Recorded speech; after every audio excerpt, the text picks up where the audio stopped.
Assalamualaikum warahmatullahi wabarakatuh.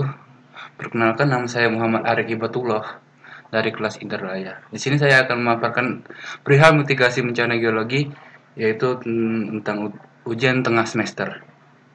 Yang pertama yaitu lokasi daerah pemetaan. Lokasi daerah ini berada di Kecamatan Gumai Talang, Kabupaten Lahat, Provinsi Sumatera Selatan. Daerah penelitian berada di utara kota Palembang, sekitar 4 sampai 5 jam perjalanan dari kota Palembang. Kemudian kondisi kependudukan. Jumlah kependudukan pada Kabupaten Lahat Sumatera Selatan, khususnya Kecamatan Gumai Talang, berjumlah 10.000 jiwa pada tahun 2017. Jumlah penduduk ini meningkat dari tahun 2016, yaitu 8.000 jiwa, sesuai dengan sensus penduduk Badan Pusat Statistik, dengan luas wilayah Kecamatan Gumai Talang yaitu 249 km. Berikut merupakan tabel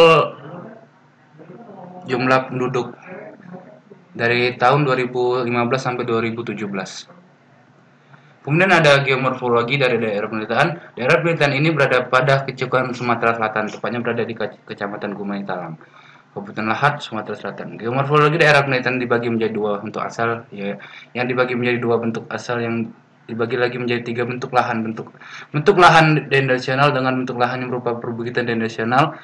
Bentuk asal human activity dibagi menjadi dua bentuk lahan, yaitu timbunan sisa tambang dan lembah bukaan tambang. Analisis satuan geomorfologi dilakukan dengan cara menggabungkan data geomorfologi di lapangan dan data yang dapat diinterpretasikan menggunakan citra satelit berupa DEM yang bersumber dari Demnas dengan tujuan untuk mengetahui kondisi morfologi dan topografi daerah penelitian. Data hasil memperlihatkan perbedaan untuk lahan berdasarkan perubahan elevasi kemiringan dan bentuk pola lahan. Aliran penggolongan bentuk lahan ini berdasarkan klasifikasi Widya Armanti 2016. Berikut di gambar samping perlihatkan gambaran dari daerah daerah pemetaan. Kemudian ada kondisi kebencanaan.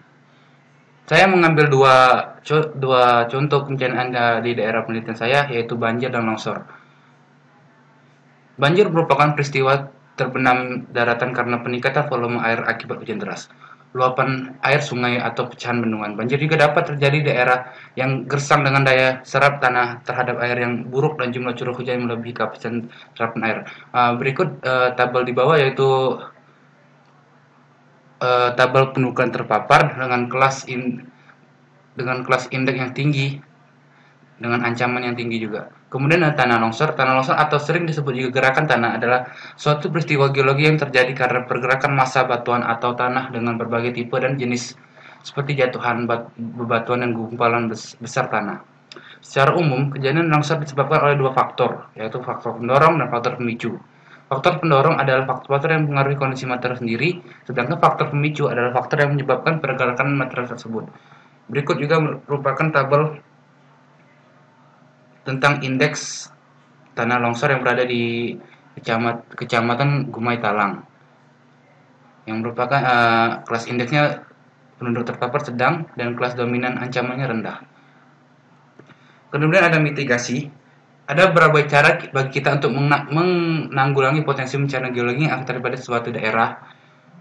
Di antaranya sebagai berikut: menggunakan pengetahuan, inovasi, dan pendidikan untuk membangun suatu budaya keselamatan dan ketahanan di semua tingkat, yaitu dengan cara kurikulum sekolah, materi pendidikan, dan pelatihan yang relevan mencakup konsep-konsep dan praktik-praktik mengenai pengurangan risiko bencana dan pemulihannya, dan juga diterapkannya strategi untuk membangun kesadaran seluruh komunitas dalam melaksanakan praktik budaya tahan bencana yang mampu menjangkau masyarakat secara luas, baik di kabupaten maupun perdesaan.